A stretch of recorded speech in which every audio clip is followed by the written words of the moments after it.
Guy Lepage, merci de nous accueillir dans votre deuxième maison, le plateau de Tout le monde en parle. Oui, ça fait quand même 20 ans que j'y habite. Vous allez célébrer votre 500e émission. On va commencer l'enregistrement de la première émission québécoise de Tout le monde en parle. Sur la planche à dessin, comment vous l'avez scénarisé, cette 500e émission? Parce qu'il fallait faire des choix nécessaires. Oui, mais il y a une recherchiste extérieure à notre équipe qui a tout visionné, au complet. C'est un travail, ça lui a pris des mois et des mois. Elle est arrivée avec une recherche volumineuse, ça nous a permis de la décanter. Et là, toute notre équipe, on a sauté là-dessus. 20 ans, 500 émissions, 4500 invités dans votre salon. C'est des fils que je pogne dans la bouche des vieux, puis je les croise entre eux autres. On a séparé ça par thème. Puis on a dégraissé, on a enregistré de la vieille façon, c'est-à-dire on a tourné pendant 3h15 pour faire une émission de 2h15. Alors, on est allé en montage, puis on a fait comme on faisait à l'époque. Je pouvais pas fournir. Moi, ça a été l'abondance d'air. Comme toi quand tu ris, d'ailleurs. Je voulais juste vérifier si ton œil fonctionnait bien.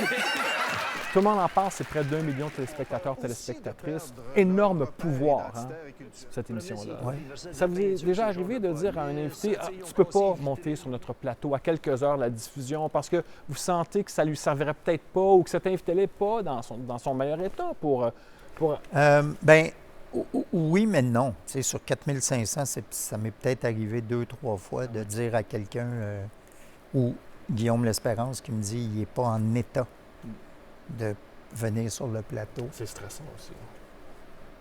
Ben oui, c'est stressant. Les gens, ils capotent quand ils viennent ici. Tu le vois, là, puis ils sont nerveux. Puis une des raisons pourquoi souvent ils viennent au restaurant après, c'est parce qu'ils savent qu'ils ne vont pas s'endormir de toute façon.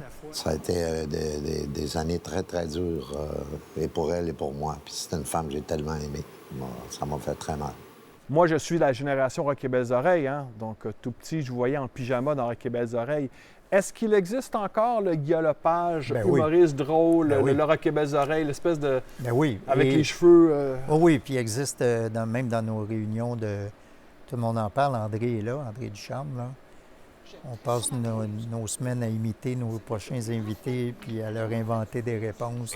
Qu'est-ce qu'il y a, Brian Scroodelin? Tu te rappelles de Brian Scroodelin en 86? Dans mon livre à bois, oui. Numéro 39? Ben, je te l'accorde. Ah! Quand on a écrit le bye-bye, là, quand on a fait nos 2 bye-bye, là, c'est revenu instantanément. Là. Tu sors pas un RBO de... Moi, je suis essentiellement un RBO dans la vie. S'il n'y avait pas eu RBO, tout le reste ne serait pas arrivé. Vous êtes à la fois scénariste, comédien, humoriste, animateur et redoutable homme d'affaires. Donc, parlez-moi de Guy Lepage, l'homme d'affaires. Il est comment? Est-ce qu'il est sans merci, impitoyable ou il est plutôt cool? Bien, je ne suis pas un homme d'affaires en ce sens que je suis producteur de mes émissions, c'est tout.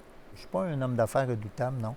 J'ai pas d'investissement ailleurs, je veux avoir le contrôle total des productions que je fais. Ouais, comme un gars, une fille, par exemple, là, hein, qui rayonne à travers le monde. On parle de 30 adaptations, c'est quand même extraordinaire. Là.